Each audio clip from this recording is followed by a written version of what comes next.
Hello everyone. English में tense का यह है पार्ट 3। इसके पहले पार्ट 2 में पास्ट इंडेफिनिट टेंस कंप्लीट कर लिया था और उसके आगे के टेंसेस इस पार्ट में कंटिन्यू कर रहे हैं।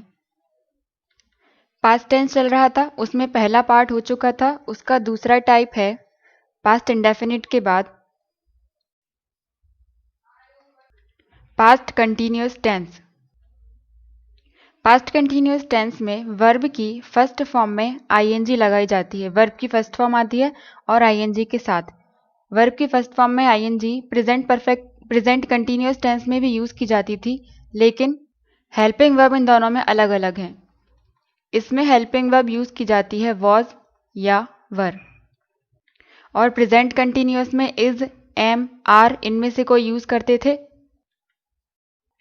तो वॉज या वर प्लस वर्ब की फर्स्ट फॉर्म में आईएनजी। अगर हिंदी के सेंटेंसेस में देखें तो पास्ट कंटिन्यूअस टेंसेस के हिंदी के सेंटेंसेस में लास्ट में आता है रहा था, रही थी या रहे थे। ये हिंदी के सेंटेंसेस में आता है इनमें। पास्ट कंटिन्यूअस टेंस क्या होता है? जो कि कंटिन्यू है लेकिन पास्ट में चल रहा था जो काम, उसे पास्ट कंटिन्यूअस टेंस में लेते हैं। जैसे इसका एग्जाम्पल देखें। पहला एग्जाम्पल है वह सो रही थी, लास्ट में रही थी आ गया। वह लड़ाई कर रहा था, मतलब कंटिन्यू है लेकिन पास्ट में था। थर्ड, वे सब बस से जा रहे थे, ये रहे थे आ गया लास्ट में। और फोर्थ है तुम क्या कर रहे थे। तो इस तरह से कंटिन्यू वाले सेंटेंसेस इसमें आते हैं लेकिन पास्ट में। अगर इनको इंग्लिश में कन्वर्ट करें तो तुम क्या कर रहे थे, इसमें सब्जेक्ट हो जाएगा तुम, मतलब यू, और यू के साथ हेल्पिंग वर्ब यूज की जाती है वर, तो वर आ जाएगा। इसके बाद वर्ब कर रहे थे तो करने के लिए यूज करते हैं डू, और वर्ब की फर्स्ट फॉर्म में आईएनजी लगाते हैं तो इसमें आईएनजी लगा देंगे तो यू वर डूइंग। अब इसमें क्या लिखा हुआ है? ये क्वेश्चन वर्ड वाला सेंटेंस है, जो फिफ्थ टाइप हमने देखा था इंट्रोगेटिव नेगेटिव के बाद जो आता है। तो क्वेश्चन वर्ड वाले सेंटेंसेस को कैसे बनाते हैं? सबसे पहले जो क्वेश्चन वर्ड रहता है उसे पहले लिखते हैं, प्लस उसके बाद सेंटेंस का इंट्रोगेटिव फॉर्मेट लिखते हैं।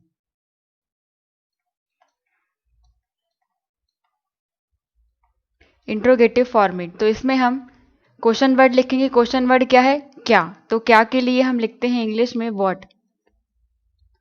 क्वेश्चन वर्ड मतलब कोई भी, वाई, विच, व्हाट, इस तरह से। तो व्हाट, उसके बाद जो सेंटेंस का इंट्रोगेटिव फॉर्मेट है वो हम लिखेंगे। ये हो गया अफर्मेटिव, यू वर डूइंग। इसका इंट्रोगेटिव कैसे बनाएंगे? हेल्पिंग वर्ब को सब्जेक्ट के पहले लिख देंगे, तो वर को यू के पहले लिखेंगे। व्हाट वर यू, और फिर डूइंग और क्वेश्चन मार्क। ये इसका इंग्लिश में कन्वर्जन हो गया, व्हाट वर यू डूइंग, तुम क्या कर रहे थे। अब इंग्लिश में इसका फॉर्मेट देखते हैं पास्ट कंटिन्यूअस टेंस का। सबसे पहले आता है सब्जेक्ट, फिर हेल्पिंग वर्ब में इसमें यूज की जाती हैं वॉज या वर, प्लस उसके बाद वर्ब की फर्स्ट फॉर्म में आईएनजी लगाई जाती है, प्लस लास्ट में ऑब्जेक्ट। ये इसका फॉर्मेट होता है। बाकी टेंसेस की तरह सेम इसमें भी 4 टाइप्स के स्ट्रक्चर बनते हैं। पहला है अफर्मेटिव सेंटेंस। अफर्मेटिव सेंटेंस बिल्कुल फॉर्मेट के सेम ही होता है। सब्जेक्ट प्लस वॉज या वर प्लस वर्ब की फर्स्ट फॉर्म में आईएनजी प्लस ऑब्जेक्ट। और नेगेटिव इसका कैसे बनता है? हेल्पिंग वर्ब के बाद नॉट लगा देते हैं, तो subject plus was were plus not plus verb की फर्स्ट फॉर्म में ING plus object. Interrogative, helping verb को सब्जेक्ट के पहले लिख देते हैं, तो वॉज या वर पहले आ जाएगा प्लस सब्जेक्ट, उसके बाद वर्ब की फर्स्ट फॉर्म में आईएनजी एंड देन ऑब्जेक्ट और क्वेश्चन मार्क। इंट्रोगेटिव नेगेटिव, इसमें सब्जेक्ट के बाद नॉट लगा देते हैं, तो वॉज वर प्लस सब्जेक्ट, उसके बाद लगेगा नॉट प्लस वर्ब की फर्स्ट फॉर्म में आईएनजी प्लस ऑब्जेक्ट। अब हेल्पिंग वर्ब में इसमें यूज किया जाता है वॉज या वर। तो वॉज या वर कौन से सब्जेक्ट के साथ यूज किया जाता है? अगर सब्जेक्ट ही, शी, इट, कोई नाम हो गया राम, सीता, गीता, इस तरह से, या फिर आई, इनके साथ यूज किया जाता है वॉज। और अगर वी, यू या फिर दे हुआ तो इनके साथ यूज करेंगे वर। ये सारे रूल्स हो गए पास्ट कंटिन्यूअस टेंस के। अब इसके एग्जाम्पल्स देखते हैं। पहला एग्जाम्पल है, मीना चित्र बना रही थी। तो रही थी लास्ट में आ गया, मतलब ये पास्ट कंटिन्यूअस टेंस का है। इसका अफर्मेटिव बनेगा, सब्जेक्ट क्या है, कौन बना रहा है, मीना, तो मीना सब्जेक्ट हो जाएगा। और मीना एक नाम है, तो ही, शी, इट और नेम के साथ हम यूज करते हैं वॉज। तो हेल्पिंग वर्ब इसमें लग जाएगी वॉज, और बनाने के लिए लिखते हैं मेक। यह है वर्ब की फर्स्ट फॉर्म, और वर्ब की फर्स्ट फॉर्म में हम आईएनजी लगाते हैं, तो ये मेकिंग हो गया। और अ पिक्चर, चित्र के लिए पिक्चर। अब यहाँ पर बोला नहीं गया है कि वह एक चित्र बना रही है, लेकिन जब भी बताया नहीं गया होता है तो हम उसको एक ही मानते हैं, तो हम ए लगा देंगे, अ पिक्चर। इसका नेगेटिव बनेगा, नेगेटिव में हेल्पिंग वर्ब के बाद हम नॉट लगा देते हैं, तो Meena was not making a picture. Interrogative, interrogative में हेल्पिंग वर्ब को सब्जेक्ट के पहले लिख देते हैं, तो हेल्पिंग वर्ब वॉज, फिर मीना मेकिंग अ पिक्चर और फिर क्वेश्चन मार्क। इंट्रोगेटिव नेगेटिव में सब्जेक्ट के बाद केवल नॉट लगा देते हैं, तो was Meena not making a picture. इसके बाद सेकंड एग्जाम्पल है, हम खाना खा रहे थे। तो रहे थे आ गया लास्ट में ये। अफर्मेटिव इसका बनेगा, सब्जेक्ट है वी, मतलब हम के लिए यूज किया वी के साथ हम हेल्पिंग वर्ब लगाते हैं वर, और खाने के लिए लिखते हैं ईट। ये हो जाएगी वर्ब की फर्स्ट फॉर्म, और इसमें आईएनजी लगाएंगे तो ईटिंग हो जाएगा। और food, we were eating food. और नेगेटिव जब इसका बनाएंगे तो हेल्पिंग वर्ब के बाद नॉट लगा देते हैं, तो we were not eating food. और इंट्रोगेटिव में हेल्पिंग वर्ब को पहले लिख देते हैं सब्जेक्ट के, तो वर पहले लिख दिया, वर वी ईटिंग फूड। और इंट्रोगेटिव नेगेटिव में सब्जेक्ट के बाद नॉट लगा दिया, were we not eating food. Third example है, मैं मोर पकड़ रहा था। तो रहा था आ गया लास्ट में। इसका अफर्मेटिव बनाएंगे तो सब्जेक्ट है मैं के लिए यूज करते हैं आई, और आई के साथ हेल्पिंग वर्ब लगती है वॉज, और पकड़ने के लिए हम लिखते हैं कैच। कैच वर्ब की फर्स्ट फॉर्म है, और इसमें आईएनजी लगाएंगे तो कैचिंग हो जाएगा, catching the peacock more. Negative में हेल्पिंग वर्ब के बाद नॉट लगा देते हैं, तो I was not catching the peacock. और इंट्रोगेटिव में हेल्पिंग वर्ब सब्जेक्ट के पहले लिख देते हैं, तो पहले लिख दिया, was eye catching the peacock. और इंट्रोगेटिव नेगेटिव में सब्जेक्ट के बाद नॉट लगा देते हैं, तो was I not catching the peacock और फिर ये क्वेश्चन मार्क। फोर्थ एग्जाम्पल है, वह गेहूं बो रहा था। लास्ट में रहा था आ गया, मतलब पास्ट कंटिन्यूअस टेंस है। बोने के लिए हम इंग्लिश में यूज करते हैं सो, जैसे खेत में बोते हैं गेहूं या फिर कुछ भी बोते हैं तो सो यूज करते हैं, ये होती है वर्ब की फर्स्ट फॉर्म। और जब इसमें आईएनजी लगाएंगे तो ये सोइंग हो जाएगा। इसका अफर्मेटिव बनेगा, वह बो रहा था। तो लड़का है, लड़के के लिए हम ही यूज करते हैं सब्जेक्ट में, तो ही के साथ हेल्पिंग वर्ब लगती है was. He was sowing wheat, गेहूं बो रहा था वीट। नेगेटिव बनेगा, हेल्पिंग वर्ब के बाद हम नॉट लगा देंगे, he was not sowing wheat. Interrogative बनेगा, इसमें सब्जेक्ट के पहले लिख देते हैं हेल्पिंग वर्ब, तो वॉज ही सोइंग वीट। और इंट्रोगेटिव नेगेटिव में सब्जेक्ट के बाद नॉट लगा देते हैं, तो was he not sowing wheat और फिर ये क्वेश्चन मार्क। तो ये हो गए एग्जाम्पल्स पास्ट कंटिन्यूअस टेंस के। पास्ट कंटिन्यूअस टेंस का स्ट्रक्चर होता है, सबसे पहले सब्जेक्ट, फिर वॉज वर प्लस वर्ब की फर्स्ट फॉर्म में आईएनजी लगाई जाती है और ऑब्जेक्ट। इसके बाद पास्ट टेंस में थर्ड टेंस आता है past perfect tense. Past perfect tense, इसमें वर्ब की थर्ड फॉर्म यूज की जाती है, लेकिन हैड के साथ में। वर्ब की थर्ड फॉर्म प्रेजेंट परफेक्ट में भी यूज की जाती थी, लेकिन वहां पर हेल्पिंग वर्ब हैज या हैव लगती थी, और यहाँ पर केवल हैड लगती है। तो हैड प्लस वर्ब की थर्ड फॉर्म लगाई जाती है। अगर हिंदी के सेंटेंसेस में देखें तो पास्ट परफेक्ट टेंस में चुका था, चुकी थी या चुके थे आते हैं हिंदी के वाक्यों में प्रेजेंट परफेक्ट टेंस के लास्ट में। Perfect present past perfect tense के लास्ट में ये सारे आते हैं, चुका था, चुकी थी या चुके थे। पास्ट परफेक्ट टेंस क्या होता है, जिसमें कोई भी काम कंप्लीट हो गया है और काम को कंप्लीट हुए काफ़ी टाइम भी हो गया है। मतलब कोई काम जब पास्ट में कंप्लीट हुआ होता है और उसको होने के बाद काफ़ी टाइम हो जाता है, तो वो पास्ट परफेक्ट टेंस में आता है। इस टेंस के हिंदी में लास्ट में था ज़रूर आता है, था, थी, थे। ज़रूरी नहीं कि चुका था, चुकी थी इस तरह से आए, लेकिन इस सेंस में कोई दूसरे वर्ड भी आ सकते हैं, लेकिन था ज़रूर आएगा। तो जो काम पास्ट टेंस में कंप्लीट हुए काफ़ी टाइम हो चुका है वो सारे पास्ट परफेक्ट टेंस में आएंगे। जैसे इसके एग्जाम्पल हैं, जैसे वह पैसे भेज चुका था, तो चुका था हो चुका है। मैं उसे आमंत्रित कर चुकी थी, ये चुकी थी आया लास्ट में। वे तब तक मैच जीत चुके थे।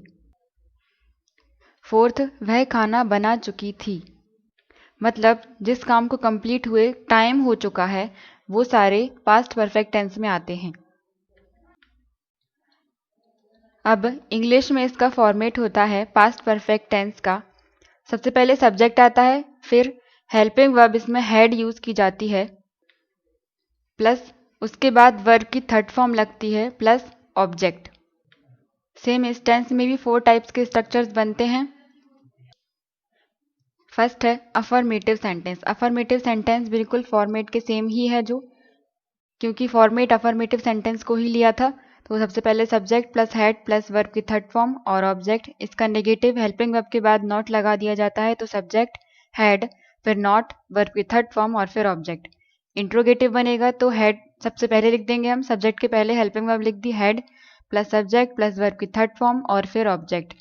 इंट्रोगेटिव नेगेटिव सब्जेक्ट के बाद नॉट लगा देते हैं, तो had plus subject plus not plus verb की थर्ड फॉर्म प्लस ऑब्जेक्ट और ये क्वेश्चन मार्क। और इसकी हेल्पिंग वर्ब लगती है हैड। तो जितने भी सब्जेक्ट होते हैं ही शी इट दे, सबके साथ ऑल सब्जेक्ट के साथ had helping verb he use की जाती है। इस तरह से ये सबसे इजी टेंस होता है क्योंकि इसमें केवल हैड ही लगता है और वर्ब की थर्ड फॉर्म लगती है। ये रूल्स हो गए पास्ट परफेक्ट टेंस के। अब इसके एग्जाम्पल्स देखते हैं। पहला एग्जाम्पल है, वह अपनी कार बेच चुका था, तो चुका था आया है लास्ट में। इसका अफर्मेटिव बनेगा वह अपनी कार बेच चुका था। चुका था मतलब लड़का है, तो इसके लिए हम सब्जेक्ट लेंगे ही और हेल्पिंग वर्ब लगती है हैड, सबके साथ हैड ही लगती है, तो हैड लगाया। और बेचना, काम क्या हो रहा है इसमें, वर्ब है बेचना, तो बेचने के लिए हम यूज करते हैं सेल। ये फर्स्ट फॉर्म होती है, सेकंड फॉर्म भी सोल्ड होती है और थर्ड फॉर्म भी सोल्ड ही होती है। ये फर्स्ट फॉर्म, ये सेकंड फॉर्म और ये थर्ड फॉर्म। तो थर्ड फॉर्म लगानी है हमें, तो सोल्ड आ जाएगी, हैड सोल्ड हिज कार। अब ये हिज क्यों लगाया, क्योंकि यहाँ पर ही था, ही के साथ हम हिज यूज करते हैं। और अगर शी होता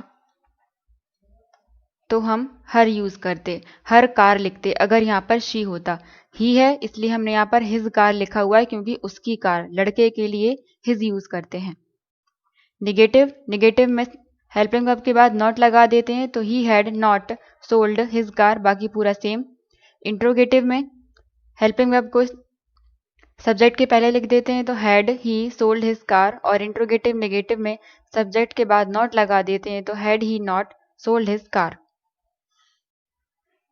सेकेंड एग्जाम्पल है, सूर्य अस्त हो चुका था, तो चुका था आया है लास्ट में। इसका अफर्मेटिव बनेगा सूर्य दी सन और हेल्पिंग वर्ब यूज करते हैं हैड और अस्त होने के लिए हम लिखते हैं सेट। अस्त होने के लिए हम सेट यूज करते हैं, वर्ब की फर्स्ट फॉर्म है सेट। ये सेट वर्ब की फर्स्ट फॉर्म है और सेट ही सेकंड फॉर्म है और सेट ही थर्ड फॉर्म है।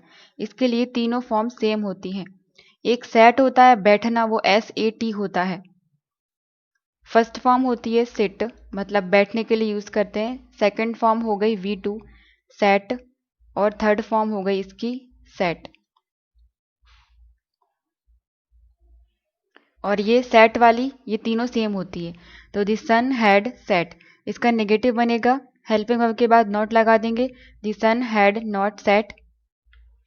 और इंट्रोगेटिव हेल्पिंग वर्ब को सब्जेक्ट के पहले लिख देंगे, सब्जेक्ट है इसमें दी सन, हैड दी सन सेट। इसके आगे दी क्यों लगाया है सन के आगे, क्योंकि ये एक यूनिक चीज है सन, और इसके आगे हम द लगाते हैं, द सन।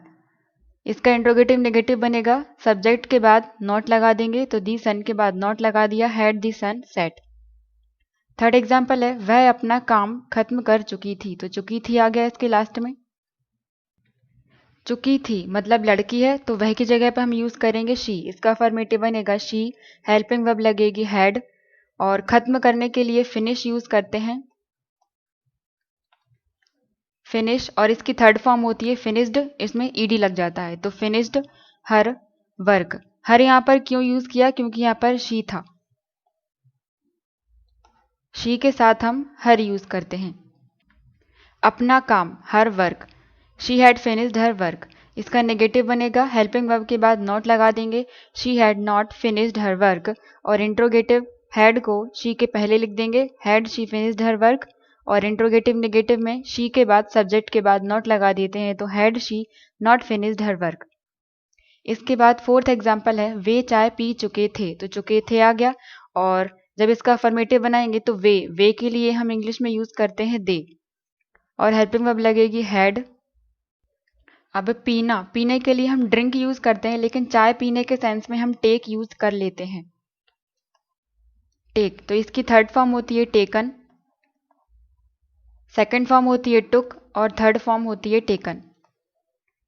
तो थर्ड फॉर्म आ जाएगी taken, they had taken T, negative बनेगा, हेल्पिंग वर्ब के बाद नॉट लगा देंगे, they had not taken T, और इंट्रोगेटिव सब्जेक्ट के पहले लिख देंगे हैड दे टेकन टी, और इंट्रोगेटिव नेगेटिव में सब्जेक्ट के बाद नॉट लगा देते हैं, तो दे के बाद नॉट लगा दिया, had they not taken T.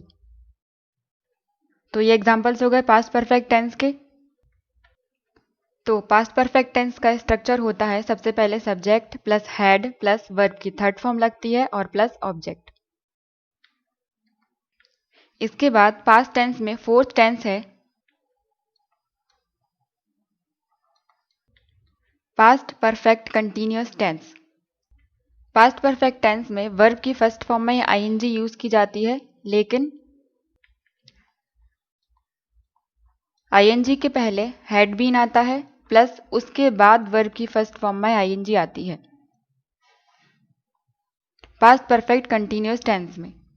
Helping verb लगती है हैड बीन, और अगर हिंदी के सेंटेंसेस में देखें, इसमें रहा था, रही थी और रहे थे आते हैं, लेकिन टाइम के साथ में टाइम लिमिट दी रहती है, वर्ब की फर्स्ट फॉर्म में आईएनजी प्लस टाइम भी इसमें दिया रहता है। हिंदी में आएगा रहा था, रही थी, रहे थे, लेकिन टाइम लिमिट दिया रहता है। जब भी कोई काम पास्ट में कंप्लीट हो रहा है और उसके साथ टाइम दिया गया है, तो वो पास्ट परफेक्ट कंटीन्यूअस टेंस में आता है। जैसे एग्जाम्पल्स, पहला है वह 3 दिन से पढ़ रहा था, तो रहा था है और टाइम दे दिया है 3 दिन से, तो पास्ट टेंस का कंटीन्यूअस है और टाइम लिमिट दे दी गई है 3 दिन। सेकंड है हम 4 बजे से फुटबॉल खेल रहे थे, तो रहे थे कंटीन्यूअस है और टाइम दे दिया गया है 4 बजे से, तो ये पास्ट परफेक्ट कंटीन्यूअस टेंस में आएगा। थर्ड है आज सुबह से बारिश हो रही थी और कब से, सुबह से। तो इस तरह से इसके हिंदी के सेंटेंसेस होते हैं। अब इंग्लिश में इसका फॉर्मेट होता है सब्जेक्ट प्लस इसके बाद आता है हेल्पिंग वर्ब में हैड प्लस बीन,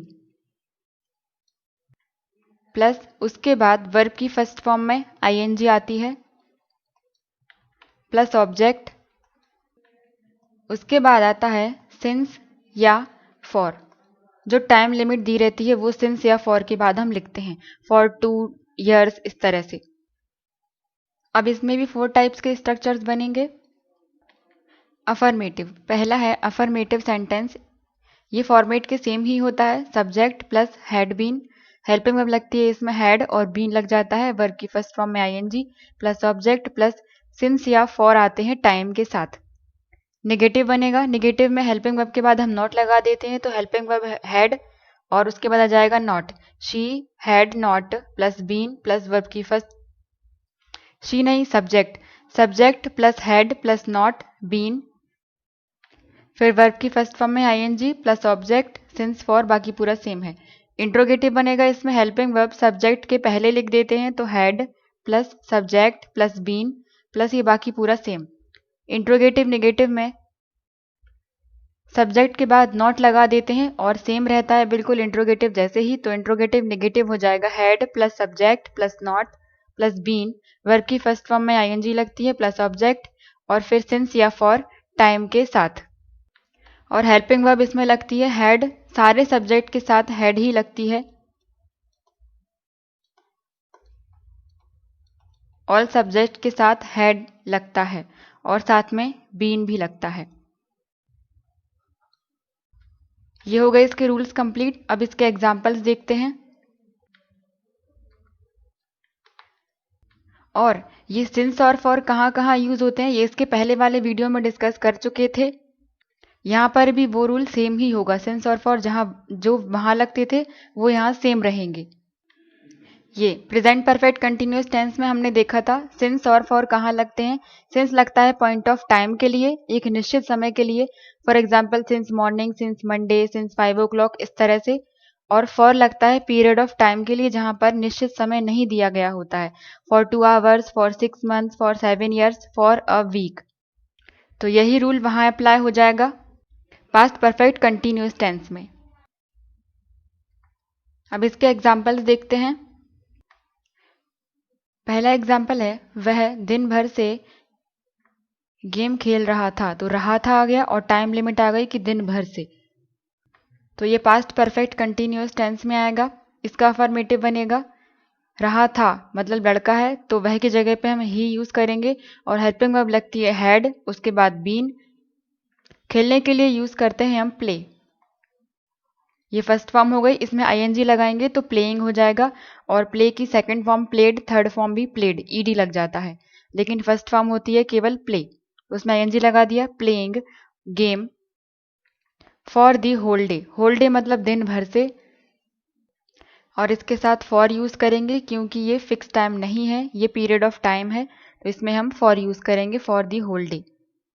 नेगेटिव बनाएंगे, हेल्पिंग वर्ब के बाद नॉट लगा देंगे लेकिन बीन के पहले, केवल हेल्पिंग वर्ब के बाद नॉट लगाते हैं तो हैड के बाद नॉट लगेगा और फिर आएगा बीन, प्लेइंग गेम, बाकी पूरा सेम।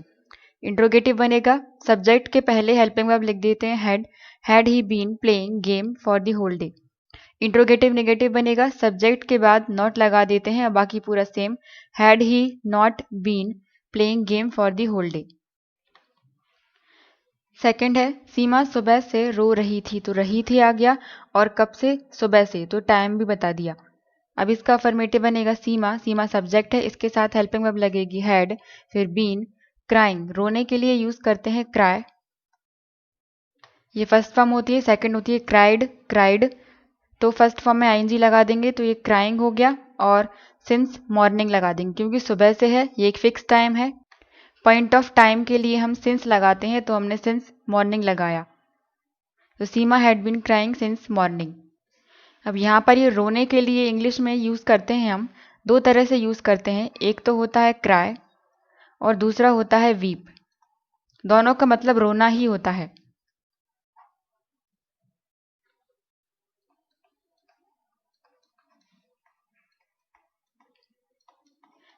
अब क्राई कहाँ यूज करते हैं, जब रोने के साथ साउंड आए वहां पर हम क्राई यूज करते हैं। जैसे छोटे बच्चे रोते हैं वो चिल्ला चिल्ला के रोते हैं, मतलब शोर के साथ जो रो रहा है बहुत जोर जोर से, वहां पर हम यूज करते हैं क्राई। और जो बिल्कुल शांति के साथ हो रहा है, बिल्कुल आंसू गिर रहा है लेकिन आवाज कोई नहीं आ रही है, नो साउंड, बिल्कुल धीरे से रोना, तब हम यूज करते हैं वीप। जैसे बड़े लोग रोते हैं आवाज नहीं आती है तो वहां पर वीप यूज करेंगे, और जब आवाज के साथ चिल्ला चिल्ला के जोर से रोते हैं तो हम क्राई यूज करेंगे। अब यहाँ पर सीमा रो रही थी तो यहाँ पर कुछ ऐसा बताया नहीं गया है तो हमने क्राई यूज कर लिया, वीप भी यूज कर सकते थे। निगेटिव इसका हेल्पिंग वर्ब के बाद नॉट लगा देते हैं तो Seema had not been crying since morning. Interrogative में हेल्पिंग वर्ब को सब्जेक्ट के पहले लिख देते हैं तो हैड को हमने सब सीमा के पहले लिख दिया, हैड सीमा बीन क्राइंग, बाकी पूरा सेम।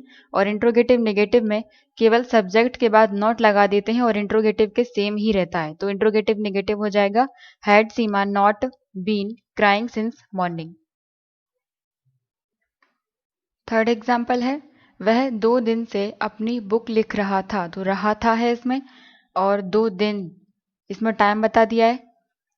अफर्मेटिव इसका बनेगा रहा था तो ही, हम ही यूज करेंगे, ही हेल्पिंग वर्ब लगेगी हैड और फिर बीन, लिखने के लिए यूज करते हैं राइट, ये होती है फर्स्ट फॉर्म, तो इसमें आईएनजी लगाएंगे तो ये राइटिंग हो जाएगा, राइटिंग अपनी बुक, और ही के साथ हम हिज यूज़ करते हैं जब भी ऐसा हो कि अपनी कार, अपनी बुक, इस तरह से हम हिज यूज़ करते हैं। तो हिज बुक, और 2 दिन से तो for 2 days. Period of time है इसलिए हमने फॉर यहाँ पर फॉर लगाया, फॉर 2 डेज। नेगेटिव इसका बनेगा, हेल्पिंग वर्ब के बाद नॉट लगा देंगे तो हैड के बाद नॉट लगाया, लेकिन बीन के पहले ही लगता है हमेशा। Had not been writing his book for 2 days. Interrogative बनेगा, इसमें ही के पहले लिख देंगे हैड, तो had he been writing his book, बाकी पूरा सेम। इंट्रोगेटिव नेगेटिव में सब्जेक्ट के बाद नॉट लगा देते हैं, बाकी इंट्रोगेटिव जैसा ही रहता है। तो इंट्रोगेटिव नेगेटिव हो जाएगा had he not been writing his book for 2 days. और फिर क्वेश्चन मार्क का ध्यान रखना बहुत ज़रूरी है, क्योंकि इस तरह से ही कभी कभी एरर पूछ ली जाती है व्यापम में। 4th एग्जाम्पल है, मैं सोमवार से परीक्षा की तैयारी कर रही थी। तो कर रही थी है, ये रही थी, और सोमवार ये टाइम बता दिया है, पास्ट का है और टाइम बता दिया, मतलब ये पास्ट परफेक्ट कंटिन्यूअस टेंस है। इसका अफर्मेटिव बनेगा मैं के लिए आई आएगा, हेल्पिंग वर्ब लगेगी हैड, फिर बीन। तैयारी करना वर्ब है, इसमें तैयारी कर रही है वो, तो उसके लिए हम लिखते हैं प्रिपेयर। ये फर्स्ट फॉर्म है, सेकंड फॉर्म, थर्ड फॉर्म में ईडी लगा देते हैं, फर्स्ट फॉर्म में आईएनजी लगाएंगे तो ये प्रिपेयरिंग हो जाएगा। परीक्षा की तो फॉर द एग्जाम लिख सकते हैं हम। Monday, since Monday. Point of time है ये मंडे, सोमवार से पॉइंट ऑफ टाइम है, फिक्स टाइम है, इसलिए हमने सिंस लगाया इसमें। I had been preparing for the exam since Monday.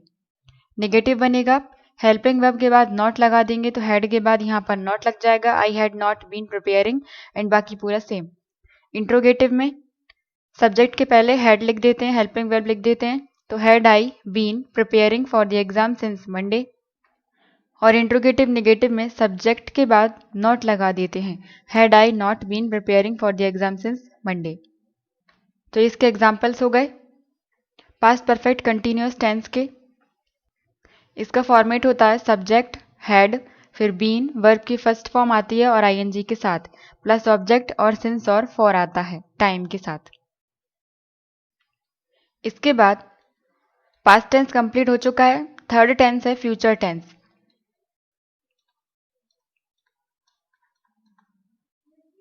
Future tense, इसके भी 4 टाइप्स होते हैं। सबसे पहला है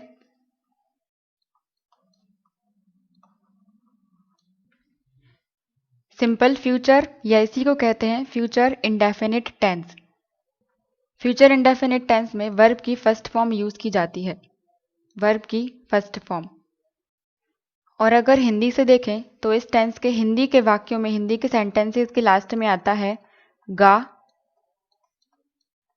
गी या फिर गे। जो काम भविष्य में होने वाला है, फ्यूचर में होने वाला है, वो सारे सेंटेंसेस सिंपल फ्यूचर में या फ्यूचर इंडेफिनिट टेंस में आते हैं, जो फ्यूचर में होने वाला है उसके लिए। जैसे वह गाना गाएगा, वह एग्जाम में पास होगा, इस तरह से। जैसे एग्जाम्पल पहला है वह मैच जीतेगा, मतलब अभी जीता नहीं है, जीतेगा, फ्यूचर वाली बात हो रही, तो लास्ट में एक गा आ गया। सेकंड, हम भोपाल जाएंगे, ये गे आया, सेम। थर्ड है अगली बार मीना नहीं आएगी, लास्ट में गी आ गया। तो वो सारे सेंटेंसेस जो फ्यूचर में होने वाले हैं वो फ्यूचर इंडेफिनिट टेंस में आते हैं।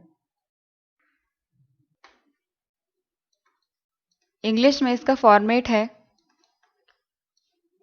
सब्जेक्ट प्लस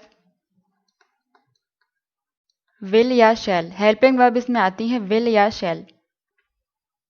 उसके बाद वर्ब की फर्स्ट फॉर्म आती है और फिर ऑब्जेक्ट आता है। ये इसका फॉर्मेट हो गया। सभी टेंसेस के जैसे इसके भी 4 टाइप्स के सेंटेंस बनते हैं। पहला अफर्मेटिव, पहला है अफर्मेटिव, ये फॉर्मेट के बिल्कुल सेम होता है। सब्जेक्ट फिर हेल्पिंग वर्ब लगेंगी विल या शैल प्लस वर्ब की first form plus object.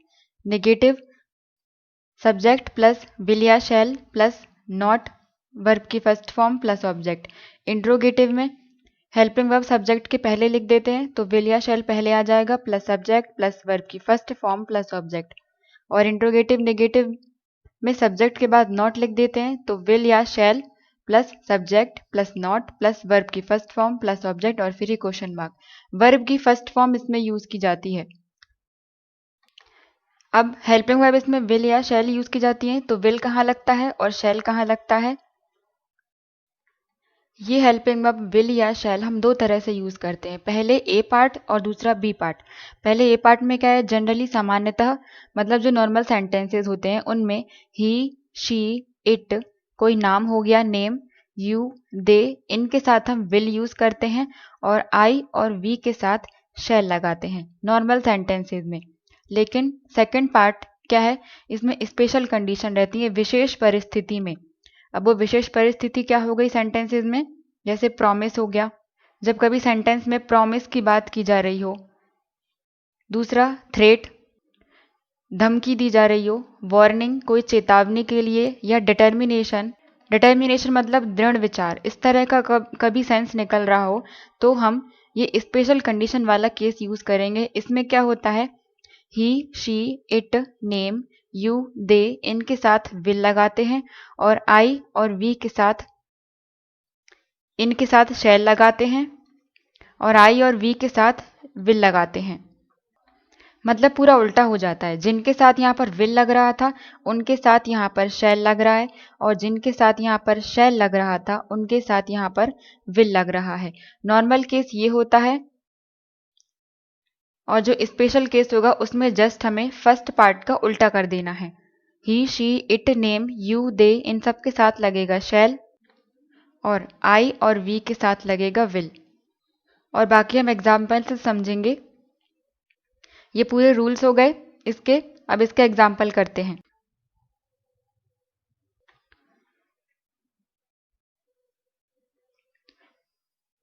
Examples में पहला एग्जाम्पल है, वह मैच खेलेगा, तो गा आ गया लास्ट में, मतलब ये सिंपल फ्यूचर का है। अब इसका अफर्मेटिव बनाएंगे तो खेलेगा मतलब लड़का है, तो इसके लिए हम वह की जगह पर यूज करेंगे ही, और ही के साथ हेल्पिंग वर्ब लगेगी विल। देखो दो तरह से हमने हेल्पिंग वर्ब लगाना देखा था, एक तो नॉर्मल कंडीशन में ही, शी, इट, नेम, यू, दे, इन सब के साथ विल लगेगा और आई वी के साथ में शैल लगेगा। लेकिन स्पेशल केस में, स्पेशल कंडीशन में ये सारे रूल होते थे। तो जो एग्जाम्पल है उसमें प्रॉमिस, थ्रेट, इस तरह के कुछ नहीं हो रहा है, तो हम नॉर्मल वाला केस लगाएंगे, ही के साथ विल लगेगा। और खेलने के लिए प्ले यूज करते हैं तो प्ले आ जाएगा और match, play match, he will play match. इसका नेगेटिव बनेगा, हेल्पिंग वर्ब के बाद हम नॉट लगा देंगे तो he will not play match. उसके बाद इंट्रोगेटिव में हेल्पिंग वर्ब सब्जेक्ट के पहले लिख देंगे तो विल ही प्ले मैच और फिर क्वेश्चन मार्क। इंट्रोगेटिव नेगेटिव बनेगा, सब्जेक्ट के बाद नॉट लगा देंगे तो will he not play match. Second example है, मैं कमरा साफ करूंगी, तो ये सेंटेंस है, गी आ गया लास्ट में, मतलब सिंपल फ्यूचर का है। मैं के लिए अफर्मेटिव बनेगा, मैं के लिए हम आई यूज करते हैं, आई के साथ शैल लगाएंगे। क्यों? क्योंकि ये सेंटेंस बोला गया है मैं कमरा साफ करूंगी, इसमें कुछ स्पेशल कंडीशन, कोई स्पेशल अलग से केस नहीं लग रहा है कि प्रॉमिस हो गया, थ्रेट हो गया या डिटर्मिनेशन, इस तरह का कुछ नहीं लग रहा है, तो हम नॉर्मल वाली हेल्पिंग वर्ब यूज करेंगे।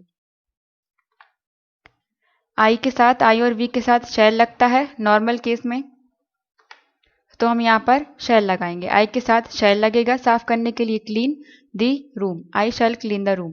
नेगेटिव बनेगा इसका, हेल्पिंग वर्ब के बाद नॉट लगा देंगे तो I shall not clean the room. Interrogative में सब्जेक्ट के पहले हेल्पिंग वर्ब लिख देते हैं तो शैल आ गया स्टार्टिंग में, shall I clean the room. Interrogative negative में सब्जेक्ट के बाद नॉट लगा देते हैं तो shall I not clean the room. इस तरह से ये बनेगा। थर्ड एग्जाम्पल है, मैं तुम्हारी मदद जरूर करूंगी, ये गी आ गया लास्ट में, मतलब सिंपल फ्यूचर का है। अब इस सेंटेंस को देखें तो मैं तुम्हारी मदद करूंगी, इससे क्या हो रहा है, एक प्रॉमिस का सेंस निकल रहा है, तो इसका अफर्मेटिव हम बनाएंगे, मैं के लिए आई। अब इसमें आई के साथ हम शैल यूज नहीं करेंगे, शैल हमने नॉर्मल केस में यूज किया था, लेकिन स्पेशल कंडीशन जैसे थ्रेट हो गया या प्रॉमिस हो गया तो हम विल लगाएंगे। ये सेकंड वाला पार्ट, प्रॉमिस का सेंस निकल रहा है क्वेश्चन में, तो प्रॉमिस वाले केस में हम आई के साथ विल लगाते हैं, तो यहाँ पर आई के साथ विल लगेगा। जरूर के लिए लिख दिया डेफिनेटली, और मदद के लिए हेल्प यू, तुम्हारी की जगह पर you, I will definitely help you, ये वर्ब की फर्स्ट फॉर्म हो गई हेल्प। नेगेटिव बनेगा, हेल्पिंग वर्ब के बाद नॉट लगा देंगे तो I will not definitely help you. Interrogative में हेल्पिंग वर्ब सब्जेक्ट के पहले लिख देते हैं, तो आई के पहले लिख दिया विल और बाकी पूरा सेम। इंट्रोगेटिव नेगेटिव, इसमें सब्जेक्ट के बाद नॉट लगा देते हैं, तो will I not definitely help you, इस तरह से ये बनेगा। ये स्पेशल केस वाला सेंटेंस था, इसलिए हमने आई के साथ में विल लगाया। अगर नॉर्मल होता तो आई के साथ शैल लगाते। फोर्थ एग्जाम्पल है वे लाल कार खरीदेंगे। अफर्मेटिव इसका बनेगा वे के लिए हम लिखते हैं दे, और दे के साथ हम इसमें विल लगाएंगे, क्योंकि इसमें कुछ स्पेशल केस नहीं दिख रहा है कि प्रॉमिस, थ्रेट या डिटर्मिनेशन इस तरह का कुछ नहीं लग रहा है, नॉर्मल सेंटेंस है। तो नॉर्मल सेंटेंसेस मतलब ये ए वाले पार्ट में आएगा, दे के साथ हम विल लगाते हैं।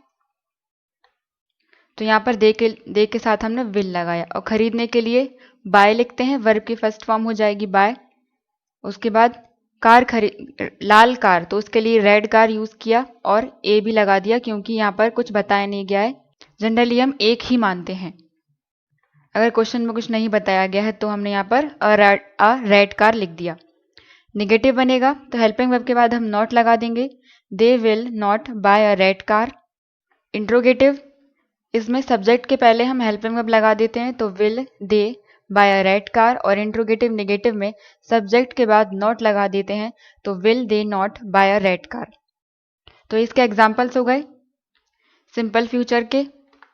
सिंपल फ्यूचर का फॉर्मेट होता है सब्जेक्ट प्लस विल या शैल हेल्पिंग वर्ब लगती है, प्लस वर्ब की फर्स्ट फॉर्म ही आती है, और फिर ऑब्जेक्ट। और दो तरह से इसकी हेल्पिंग वर्ब हम लगाते हैं, एक तो फर्स्ट केस नॉर्मल वाला केस और दूसरा स्पेशल केस। इसमें बस जस्ट उल्टी हो जाती हैं, ये जो इनके साथ लग रहा है वो इस वाले में उल्टा हो जाता है। इन सब के साथ यहाँ पर विल लग रहा है, तो स्पेशल केस में इन सब के साथ शैल लगेगा।